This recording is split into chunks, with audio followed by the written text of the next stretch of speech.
Esselamu Aleyküm ve Rahmetullahi ve Berekatuhu kıymetli dostlar. Bir Risale-i Nur dersiyle daha beraberiz inşallah.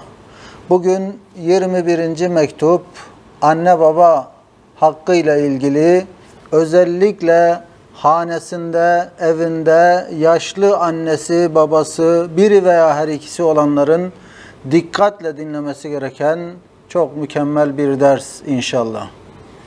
Bismillahirrahmanirrahim. İmma yeblugenne indekel kibere ahaduhuma ev kilahuma فَلَا تَقُلْ لَهُمَا اُفِّ وَلَا تَنْهَرْهُمَا وَقُلْ لَهُمَا قَوْلًا كَرِيمًا وَاخْفِضْ لَهُمَا جَنَاحَ الذُّلِّ مِنَ الرَّحْمَةِ وَقُلْ رَبِّ ارْحَمْهُمَا كَمَا رَبَّيَانِي صَغِيرًا. Sadakallahul azim. Okuduğum ayet-i kerimede İsra suresi 23 ve 24. ayetlerinde Yüce Rabbimiz mealen şöyle buyuruyor. Onlardan, yani anne babanızdan biri veya ikisi yanınızda, senin yanında ihtiyarlık çağına erişecek olursa onlara sakın öf bile deme. Onları azarlama. Onlara güzel söz söyle. Onlara merhamet ve tevazu kanadını ger ve de ki, ey Rabbim, nasıl ki onlar ben küçükken besleyip beni büyüttülerse sen de onlara öyle merhamet buyur. Sizin içinizde olanı Rabbiniz hakkıyla bilir. İlâhir. Evet. Ey hanesinde ihtiyar bir valide veya pederi veya akrabasından veya iman kardeşlerinden bir amelmande veya aciz, alil bir şahıs, hastalıklı bir şahıs bulunan gafil. Yani üstad sadece anne babayla sınırlı tutmuyor. İşin esası, özü anne baba elbette, ama bir şekilde birilerimizin bir akrabası, bir yakını, teyzesi, halası, amcası, dayısı bakmakla böyle yükümlü olduğumuz bir yakınımız evimizde olabilir. Böyle bir vaziyet içerisinde bulunabiliriz. Yani hitabı biraz daha genelleştiriyoruz ama özelde anne ve baba içindir. Şu ayeti kerimeye dikkat et. Bak, nasıl ki bir ayette 5 tabaka ayrı ayrı surette ihtiyar valideyne şefkati celbediyor. Okuduğum ayetlerde adeta mertebe mertebe anne ve babaya, yaşlı anne ve babaya şefkati ve merhameti celbediyor. Ne diyor Rabbimiz? Onlardan birisi yanında yaşlılık çağına erişirse onlara öf bile deme. Onları azarlama. Onlara tevazu ve merhamet kanadını ger. Onlara iyilikte, ihsanda bulun. Onlara dua et. Evet. Dünyada en yüksek hakikat, peder ve validelerin, anne ve babanın evlatlarına karşı olan şefkatleridir. Dünyada en yüksek hakikat, anne ve babanın evladına, çocuğuna duyduğu, beslediği şefkattir. Ve en âli hukuk dahi, onların o şefkatlerine mukabil hürmet haklarıdır. Evet, en yüksek hakikat, anne ve babanın evladına duyduğu, beslediği şefkattir. O halde en yüksek hukuk, en âli hukuk da onların o şefkatine karşılık onlara hürmetle mukabelede bulunmaktır. Çünkü onlar hayatlarını kemali lezzetle evlatlarının hayatı için feda edip sarf ediyorlar. Kemali lezzetle hayatlarını evlatları için tüketip sarf ediyorlar. Yani başka birisi olsa evet şikayet eder, sızlanır, bir şeyler yapar, yardımda bulunur. Ancak anne ve babada o hayatlarını evlatları için sarf ederken bir lezzet vardır. Sıkıntı çeker, cefa çeker belki ama o sıkıntıyla beraber lezzet alır anne ve baba. Dolayısıyla onların bu çabalarına, bu evlatları için adeta hayatlarını sarf etmelerine karşılık yüksek bir hukuk hakları var. Nedir? Hürmet. Hürmet görme hakları var. Evet. Öyleyse insaniyeti sukut etmemiş, insaniyeti sukut etmemiş, alçalmamış ve canavara inkılap etmemiş her bir evlat, her bir velet o muhterem, sadık, fedakar dostlara halisane hürmet ve samimane hizmet ve rızalarını tahsil ve kalplerini hoşnut etmelidir. Madem onlar hayatlarını evlatları için feda ediyorlar, sarf ediyorlar, o halde insaniyetten çıkmamış olan her evlat işte o muhteremlere karşı halis, sadık, fedakarca bir hürmet ve hizmet etmeli ve bununla vazifelidir ve onların rızasını kazanmalıdır. Amca ve hala peder hükmündedir. Teyze ve dayı anne hükmündedir. Yani babanın kardeşleri adeta baba hükmündedir.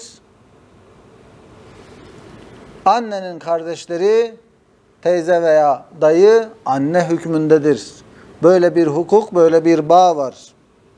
İşte o mübarek ihtiyarların vücutlarını, varlıklarını istiskal edip onların varlığını yük olarak görüp adeta ölümlerini arzu etmek ne kadar büyük bir vicdansızlık ve ne kadar alçaklıktır bil ayıl. Evet, maalesef bu vaziyet belki çoğu zaman etrafımızda gördüğümüz bir vaziyettir. Anne ve babasının kendi hanesinde artık ihtiyarlamış, artık bakıma muhtaç hale gelmiş anne ve babasının varlığını artık yük olarak gören, hatta onların ölümlerini arzu eden evlatlar var. Allah muhafaza. İşte diyor ki üstad, bu bir vicdansızlıktır, alçaklıktır. Onların varlığını adeta yük olarak görmek, ölümlerini arzu etmek. Bunun alçaklık olduğunu bil ve ayıl ve hayatını senin hayatına feda edenin zevil hayatını arzu etmek, hayatını senin hayatına feda edenin hayatının bitmesini arzu etmek, ölmesini arzu etmek ne kadar çirkin bir zulüm ve bir vicdansızlık olduğunu anla. Genelde nedir peki bunun en büyük sebebi? Derdi maişettir. Yük olarak görmenin en büyük sebeplerinden birisi artık derdi maişet o kadar etkili oluyor ki insanda anne ve babası kendisine ekonomik anlamda bir yük olmaya başlıyor. Veya engel olmaya, derdi maişetine, o geçimini sağlamada, işine gücüne bakmasında engel olarak görmeye başlıyor. Bir esnafsa, tüccarsa sürekli anne babasının hastalığıydı, tedavisiydi, hastanesiydi. Bunlarla uğraşmaktan artık mesleğimi yapamıyorum demek gibi bir kaygı oluşuyor bazı insanlardan. O halde derdi maişetle müptela olan insana bir hitap. Ey derdi maişetle müptela olan insan! Belki senin hanendeki bereket direği ve rahmet vesilesi ve musibet dafiası, musibetleri defeden hanendeki o istiskal ettiğin, o artık yük olarak görmeye başladığın o ihtiyar veya kör akrabandır. İşte derdi maişetle müptela isen o zaman bilmelisin ki ey insan, hanendeki o ihtiyar anne baban, amcan, halan, dayın, teyzen, her kimse hanendeki bereket sebebidir. Rahmet vesilesidir. musibetleri def eden bir vesiledir. Böyle görürse insan elbette istiskal etmez, yük olarak görmez, varlıklarından rahatsız olmaz. Çünkü benim hanemde bulunmasıyla hanemdeki berekete vesiledir. Haneye olan rahmetin vesilesidir. Bu haneye, hanedekilerin başına gelecek musibetlerin adeta bertaraf edicisi, vesilesidir şeklinde görecek. Sakın deme, maişetim dardır, idare edemiyorum. Dar bile olsa adeta onları itham edercesine maişetim dardır deme. Çünkü onların yüzünden gelen bereket olmasaydı elbette senin dîk-i maişetin, o geçim sıkıntın daha ziyade olacaktı, daha fazla olacaktı. Yani onlar sendeki geçim sıkıntısının sebebi değildirler asla. Eğer onlar olmasaydı, şu an onların varlığıyla çektiğin bir sıkıntı varsa, bilesin ki olmasaydılar daha fazla maişet derdin olacaktı, sıkıntın olacaktı. Bu hakikati benden inan diyor üstad. Bunun çok kat'i delillerini biliyorum. Seni de inandırabilirim. Fakat uzun gitmemek için kısa kesiyorum diyor. Şu sözüme kanaat et. Kasem ederim şu hakikat gayet kat'idir. Hatta nefis ve şeytanım dahi buna karşı teslim olmuşlar. Yani hanedeki bir ihtiyarın, anne babanın veya bir akrabanın varlığının geçim sıkıntısına sebep olmadığına kat'i kanaati var ve delilleri var üstadın. Ama uzun gitmemek için, meseleyi uzatmamak için bu delilleri birer birer saymıyor üstad. Benden inan diyor.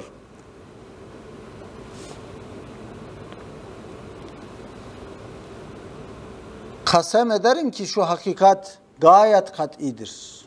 Hatta nefis ve şeytanım dahi buna karşı teslim olmuşlar. Nefis ve şeytanın dahi teslim olduğu bir hakikatten bahsediyoruz. Eğer gerçekten biraz işin hakikatini idrak edebilsek, emin olun bizim nefsimiz de şeytanımız da bu hakikate karşı teslim olacak. Ve diyecek ki, hanendeki geçim sıkıntısının sebebi onlar değildir. Tam tersi, varsa bir bereket, varsa bir rahmet, vesilesi onlardır, bil diyecek. Nefsimin inadını kıran ve şeytanımı susturan bir hakikat sana kanaat vermelidir diyor üstad.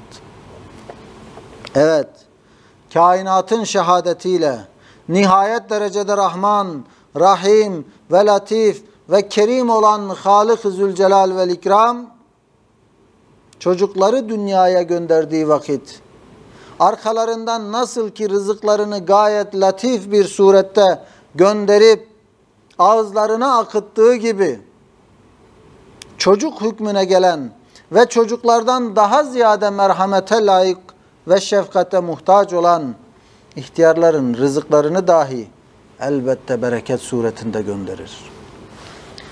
Yaşlı, ihtiyar, artık bakıma muhtaç insan bir anlamda çocuk gibidir, bebek gibidir, hatta daha acizdir.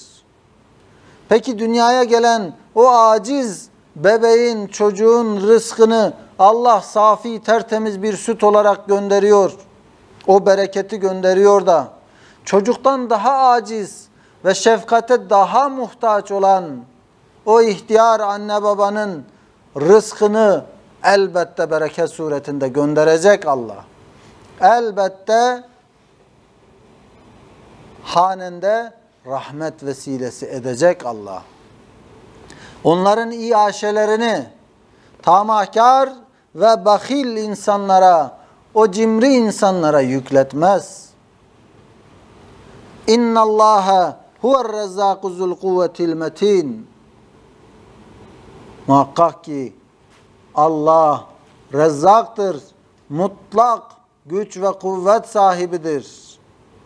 Ve ke'eyyin min dabbetin la tahmilu rizqaha Allahu yerzukuha ve iyyakum.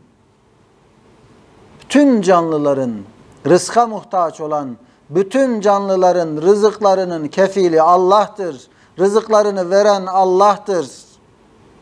İşte bu ayetlerin ifade ettikleri hakikati bütün zihayatın, bütün canlıların, envai mahlukları lisan-ı hal ile bağırıp o hakikati kerimaneyi söylüyorlar. Adeta bütün hayat sahibi olan mahluklar bunu bağırıyorlar. Rezzak olan Allah'tır. Bütün canlıların rızkını veren Allah'tır. Rızka muhtaç olanlara merhametle rızıklarını ulaştıran Allah'tır. Bütün zihayat adeta bu güzel hakikati ilan ediyorlar. Hatta değil yalnız ihtiyar akraba, belki insanlara arkadaş verilen ve rızıkları insanların rızıkları içinde gönderilen kedi gibi bazı mahlukların rızıkları dahi bereket suretinde geliyor. İnsanı bırakın, akrabayı bırakın, İnsanlarla en iç içe olan varlık hayvan, kedilerdir. Allah insanlarla bu kadar iç içe olduğu için kedilerin rızkını dahi bereket suretinde o haneye, o eve gönderiyorsa, ihtiyar anne babanın şefkate ve merhamete son derece muhtaç o hastanın rızkını göndermez mi? Bunu teyit eden ve kendim gördüğüm bir misal diyerek üstad şu misali veriyor.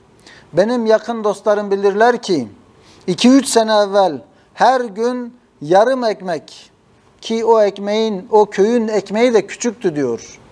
Yarım ekmek muayyen bir tayinim vardı. Günlük üstada sürgünde olduğu için köydekilerin yaptığı ekmek de küçüktür. O ekmeğin yarısı veriliyor günlük iaşesi olarak. Çok defa da bana kafi gelmiyordu. Bana yetersizdi diyor o yarım ekmek. Sonra 4 kedi bana misafir geldiler. O aynı tayinim, aynı iaşem hem bana hem onlara kafi geldi. Bu kez o 4 kediyle ekmeğini paylaşıyor üstad. Kendisine doğru düzgün yetmeyen o ekmek üzerine gelen 4 misafirle birlikte kendisine kafi gelmeye başladı. Çok kere de fazla kalırdı diyor.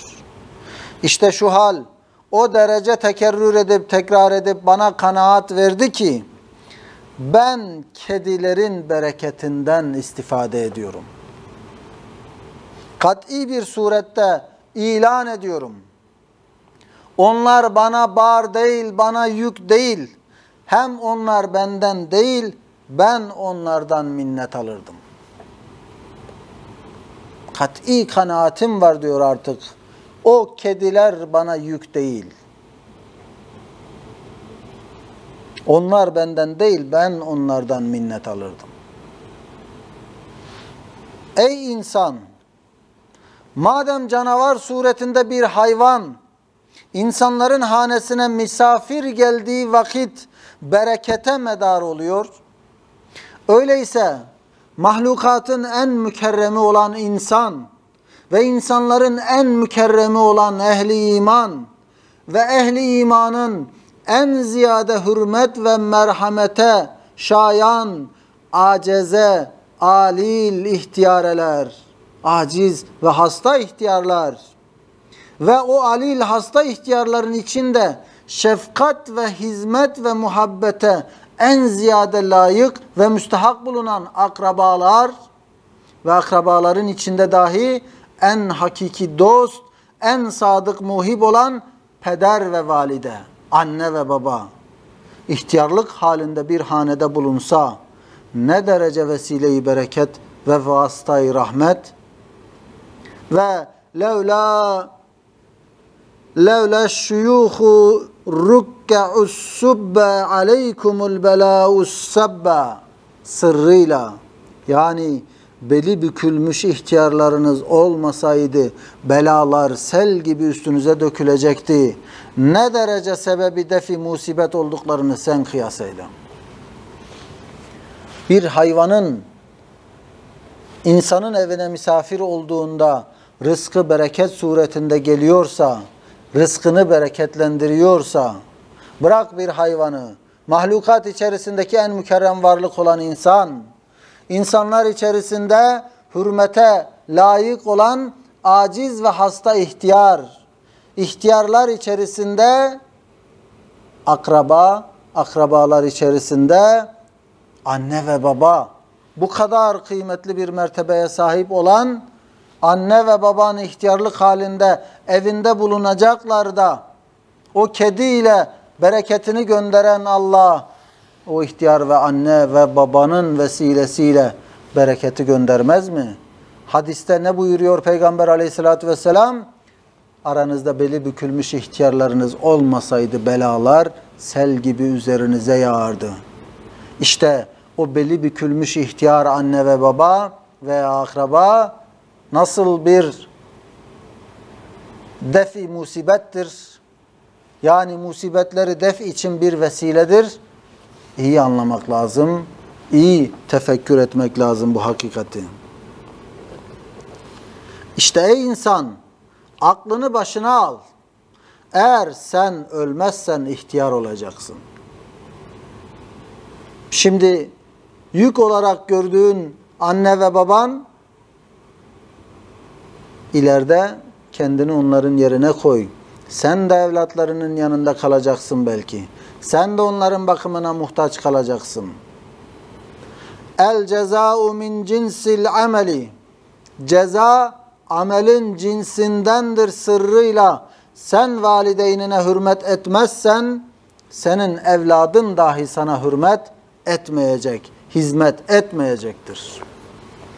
Ceza amelin cinsindendir. İnsan bir hata işler, günah işler. Allah onun o hatasının cinsinden ona ceza verir. Dünyada da ahirette de.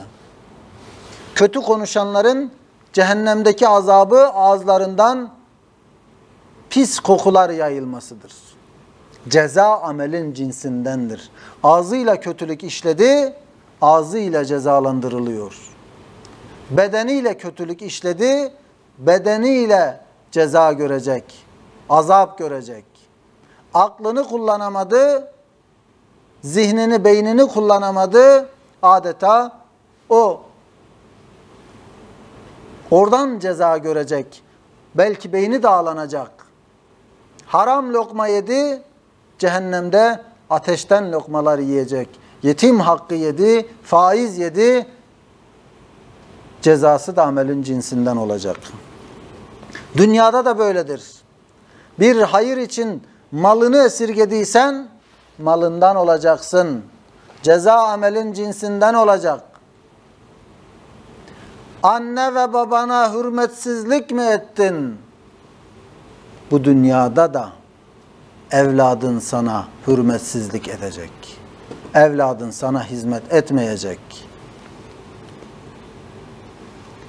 Eğer ahiretini seversen işte sana mühim bir define. Onlara hizmet et, rızalarını tahsil eyle. Ahiretini seversen o zaman sana ahirette çok şey kazandıracak.